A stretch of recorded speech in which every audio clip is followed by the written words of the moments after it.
Hello, and welcome to Reawaken the Dream, a course for the writer mom or anyone who has to write in small segments of time because you can't put together a big block of time to sit down and write. This is lesson 35 of 35, the last video of the course. And we are also covering our third universal element in the last universal element. This is a very exciting celebration going on. Not only are we celebrating completion of the course, isn't that reason enough to celebrate right there? But we're also celebrating a third superpower. I promised you at the start that you would get 3 superpowers from the course. One was the power of connecting threads. That was our first unit where we used the notebook to track our writing.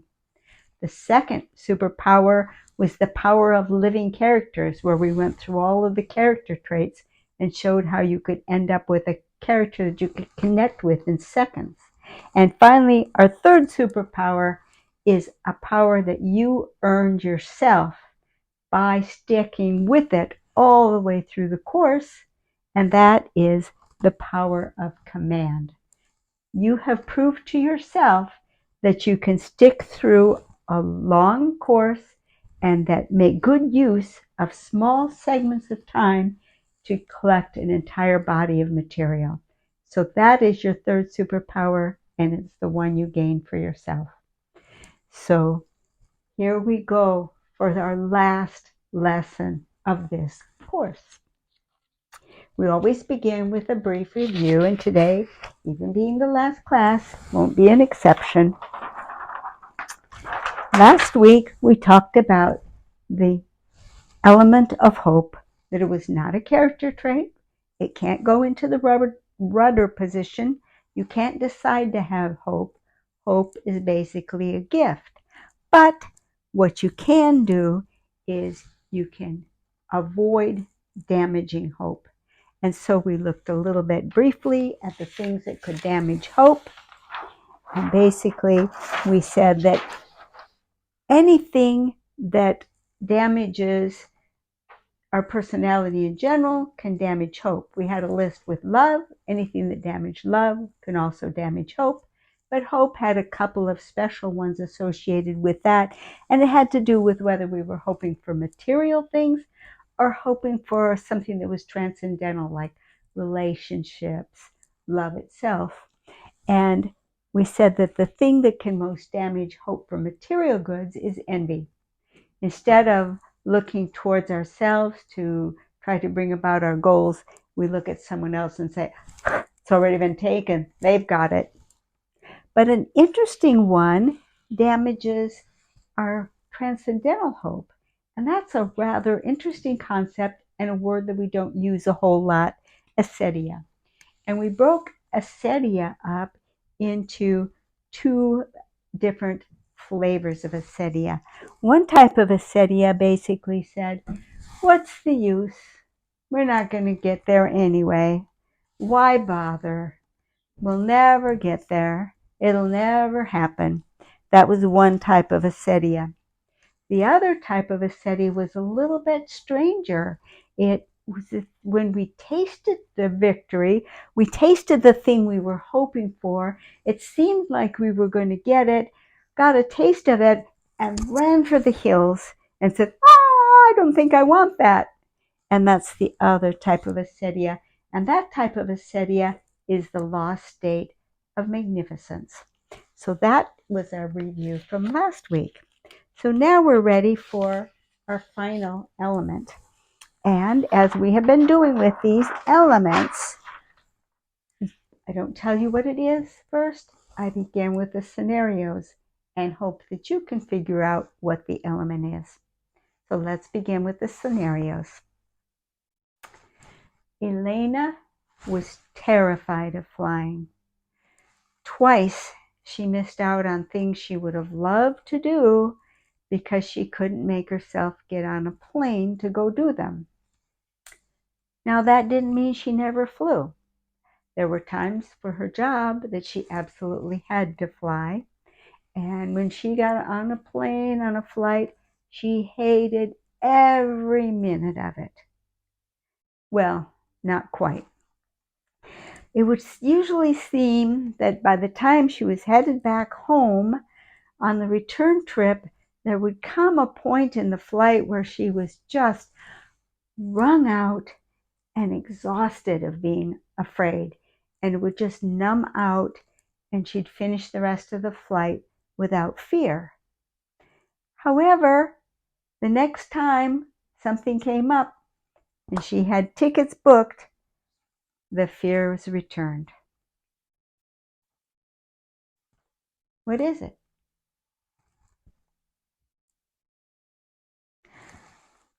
Paul was head of the work group that had a very, very firm and very, very tight deadline.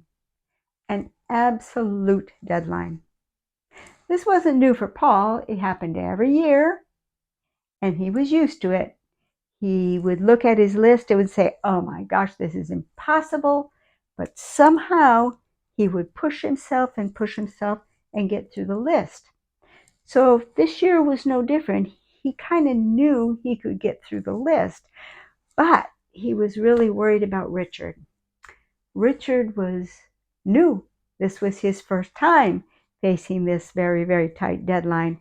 And Paul could not stop thinking about last year when Cliff walked out and quit 2 weeks before the deadline and announced with no notice and just announced, oh, and by the way, my family and I are going camping and we won't be anywhere near a phone, so don't even try to call me. Paul was terrified that this would happen again. Now, last year, he and Mary had managed to turn to and finish up Cliff's work, but Paul could not stop worrying about whether Richard would be able to do it. What is it? Jenny so wanted a bicycle. She wanted it for a long time. Oh my gosh, she was so happy when her father came home from work one day and said, I found you a bicycle. You're getting a bicycle. Oh, she was over the moon with joy. She went with her dad. She got to go along with her dad to go pick up the bike too. Oh, she was so happy, and she got to meet the girl that had outgrown the bike. She was a few years older and showed Jenny her brand new bike. And boy, was she glad that Jenny got her trusty old bike that she had used for so many years. Well, back home with the bike, Jenny happily put on her brand new helmet and snapped the chin strap. She got on her bike, looked back. Yep, Dad was holding on the seat. Yep, Dad's there. Off they went. Jenny pedaling and her dad running along beside. They were going. She was riding. What is it?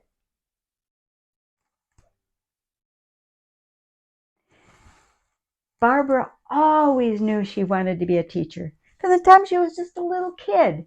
She used to play school all summer long, and she could not wait for the school to start up again in the fall. Seeing her new teacher, her new desk, her new school supplies, her new clothes, new books. She was so happy every year, and she never lost that love and that vision that she wanted to be a teacher. So here was the day, a newly minted teaching credential, and she had an interview for her first teaching job.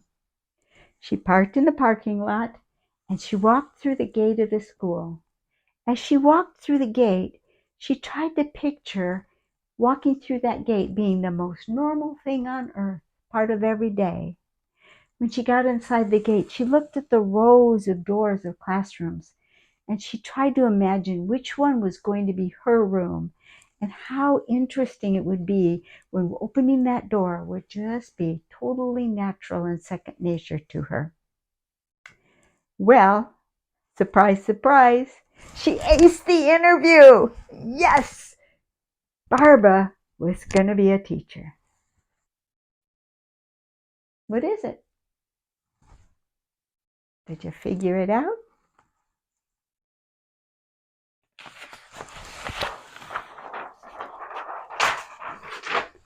It's trust. We have 3 elements now. We have 3 elements that you could hardly write a story without: love, hope, and now trust. It's not a character trait, so there's no triad of emotions.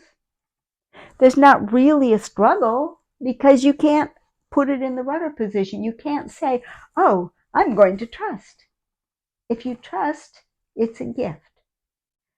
But as we've seen with each of these character traits, there are ways that you could encourage it or ways that you could bury it and make it more difficult to feel. But also, trust has kind of a peculiar component. These are real things, and so they don't fit quite neatly into boxes. There's always little things that make one or the other of these different. And even with our universal elements, one of them is a little bit different. Trust, in some ways, almost feels like a balance trait, because the question is, whom do you trust? When we are writing stories, we want our reader to care about who our main character trusts. Oh no, she's not trusting a scoundrel, is she? Or, oh, I hope she trusts him. I hope she trusts him. He's really someone to trust. Will she trust? Or will she specifically say, no, I won't trust? Because trust has an interesting component, doesn't it? Because it has this balance thing of where you could maybe trust appropriately or inappropriately, there's a decision that has to be made that almost feels like a struggle. It's not really, but it almost feels that way. So the question that we have to take a look at then is a little bit more on the side of what can cause trust to collapse inappropriately or appropriately.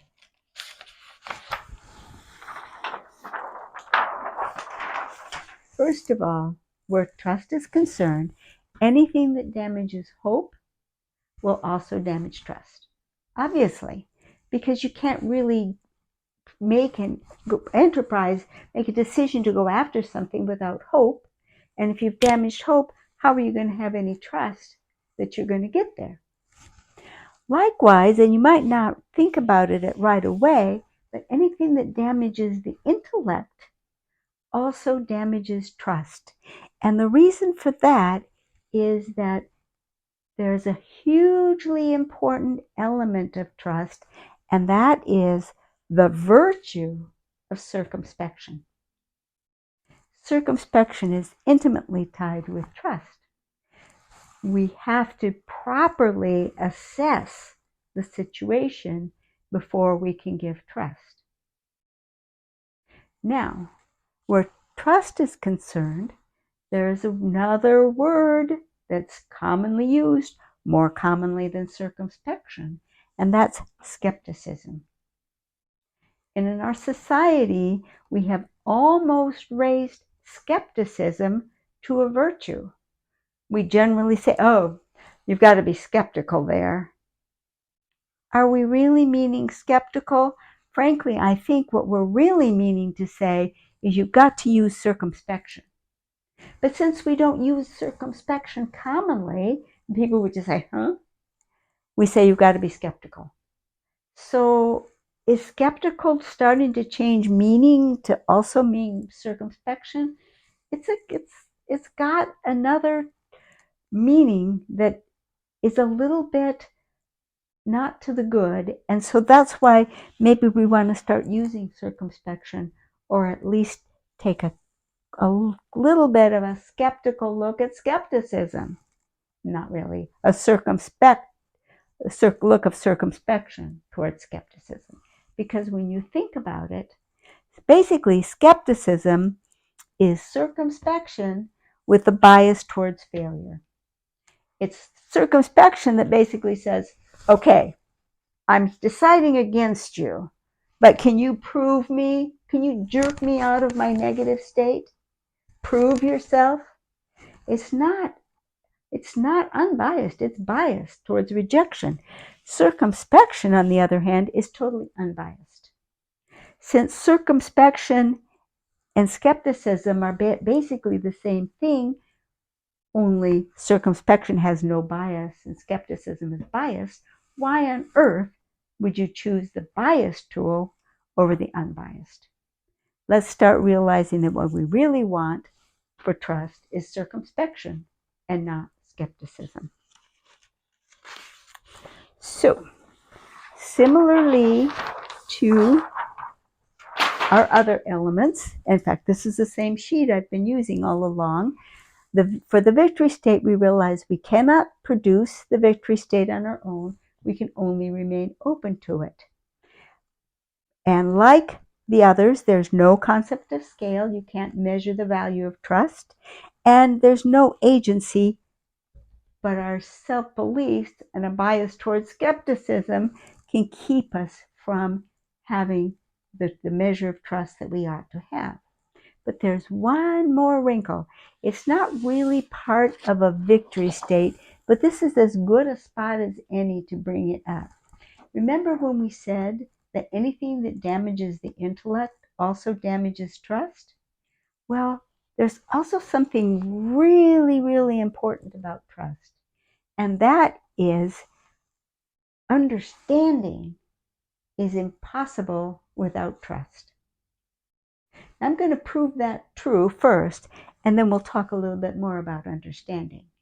If you think about it, when you make an understanding either comes out of principles that you yourself know to be true, in which case you need to trust your judgment, or the understanding comes out of information brought to you by other sources, in which case you've got to trust those sources.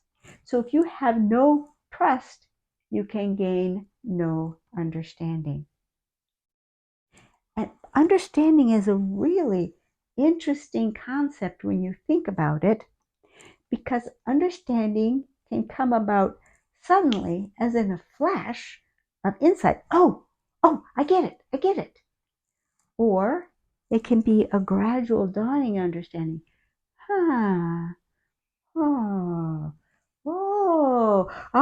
Yes. And so it can be a wave that unfolds slowly, maybe even across time, or it can be a sudden instant. But the interesting thing about understanding is that understanding is different from information. I think this topic is so interesting that I personally am about to go into a deep dive on this very question. And this being our last lesson, I want to share a little bit with you about where I'm hoping to go from here, because the lesson is over. If you've been doing the PDFs, so the last PDF.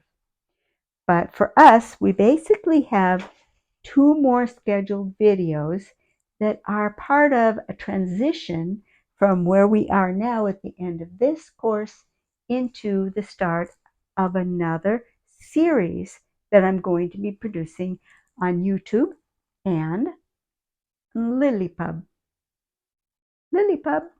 I'll tell you about it over the coming weeks, but I'll tell you just a little bit about it here. There's a lot more in the PDF if you're getting the PDFs, because as I said, that's the last PDF in the series. But basically what I'm going to be doing is teaching a series of classes on the character traits that are not in the form of formal lessons. And There's going to be a video that's coming out 2 weeks from the release date of this one, where there's a roundtable discussion with myself, Victoria Crowder, and Ken Caputo. Ken Caputo is the developer of the momentum learning system, which is a fascinating way of taking any material and presenting it in a manner that is fun, it's uh, energizing, it's just there's just so many advantages to the momentum learning system that it's going to take the three of us to unpack it so I can tell you how that's going to function. But part of it is going to be in two layers. There will be the out-facing YouTube layer, which will be two parts, Monday and Tuesday, both very short videos, not like our lessons, which go on for quite some time. These will be short videos, probably 7 to 10 minutes. On Monday, just generally introducing the character trait and getting the thoughts going. On Tuesday, going more into it and in a review of the character traits and talking about how it will come into play for writing. Then the rest of the week, the course will continue on LilyPub. LilyPub is a social media platform that I'm in the process of forming. It'll be open in 1 week, and next week I'll tell you all about LilyPub. You'll be able to join if you want to. And it's a private network, and we have to have dues because it's private and therefore it's paid. I have to write a check to pay for it. I purchased a whole year, so we got plenty of time ahead of us. And we'll just give a place where there's no ads, there's no spam, there's no trolls. It's just us, where we can talk about these character traits in our writing. So I'll tell you all about that next week. And also next week, I'll be able to tell you that you can order my book. So one more thing I promised you, which will be the last thing I'll discuss in this class. I promised you that on the last day, I would reveal my sources. So if you'll pause with me 1 minute, I will show you my sources. Be right back. I'm back. These are my sources, and I need to tell you a little bit of a story about where all this came from. If you've subscribed to my newsletter, my PDF files that have gone along with this course, then you've heard a little bit about the story of my niece. And I came to be teaching this class because my niece was one of our writer moms who was only able to find small segments of time in which to write. She was my inspiration for the course. And it took me months and months to come up with a plan to help her with her problem. And there were many sources that came together, but very few sources that actually went into the material for the course. One of the first things that came to me that gave me the answer for the course was watching a video series called Unlocking Education and Virtue on openlightmedia.com. And this was a video produced by Sister John Dominic Rasmussen. She's a Dominican sister and has a school principal and has been in education for decades. And she developed this system for a positive discipline in the school system by teaching the virtues to elementary school students. It was a very interesting series, but that in itself wasn't the clue to my niece's problem. The clue came in the final, this is a 6-part video series. In the final video, Dr. Karen Villa joined Sister John and talked about the field of positive psychology and how interesting it was that the character traits studied by positive psychology matched and aligned with the virtues that Sister John was teaching the elementary school students. So here we had something where science and religion were in lockstep agreement. And to me, that's a pretty unusual thing, and it caught my attention. So as I studied these virtues and character traits, I realized that they could be used to help unlock a character so that you would have the power of living characters. That's where this idea came from. I purchased the book. This is a book that Sister John Dominic wrote that goes with the course. It's an educator's guide to living a virtuous life. And it basically teaches the teachers how to teach the virtues. But interestingly, very, very, very interestingly, each of the sections had sources where you could look further. And the source that intrigued me was the Summa Theologiae of St. Thomas Aquinas. Now, I ended up getting this series because it's Latin English. I minored in Latin in college, and I had heard that the Latin that St. Thomas Aquinas used is quite direct, quite simple, and I found that really to be true, and what fun. But what I found also when I studied these was a world that was a little bit more complex than what you might teach elementary school students. And that's where the information came for the formation of this class. Now, as you know, you've been through this class for 35 weeks, and I have a book. It should be ready for sale by next week. My plan is I'm going to make this available at cost. It's color, and it's not particularly cheap to produce color images, and the price of the book is going to be a little higher than I wanted it to be. So I decided that instead of trying to make any money on it, what I really wanted was for you guys to have it in your hands. So I'm going to make it available at cost. So you'll have an opportunity to order it starting next week. If you're on my mailing list for the course, because you've been getting the PDF files, you'll get invited automatically. If you've signed up for my early bird list, you will also have the opportunity to pre-order the book. Anyway, next week, I will tell you exactly how you can get your own copy of this book. And beyond that, for me personally, I am beginning to dive into these character traits more deeply. I want to expand my sources beyond these. I'm intrigued by the fact that Aquinas brings up Aristotle, and whom he refers to as the philosopher. And I realize that when you're talking about these character traits, you're talking about something that Aristotle held as true and valuable, Aquinas, and now positive psychology. It's like, whoa, we are dealing with the intersection of psychology, theology, and philosophy, where they all agree. And I'm just very, very interested in that for myself personally, and I'm going to be making kind of a deep dive. And for those who do choose to buy my book, you will also, as a part of buying the book, you'll be also invited, if you want to take a trial subscription of my newsletter, where I'm going to be sharing my deep dive. And that's up to you.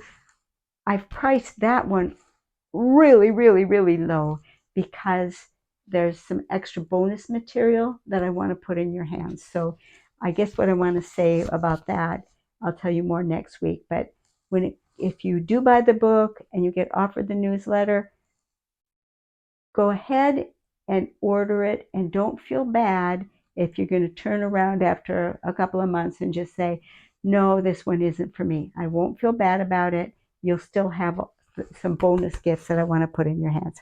But I'll tell you more about that next week. And for now, this is officially the end of the course, but I hope to see you twice more as a transition into where we're going next. And then I hope to see you in the next series. For now, bye-bye.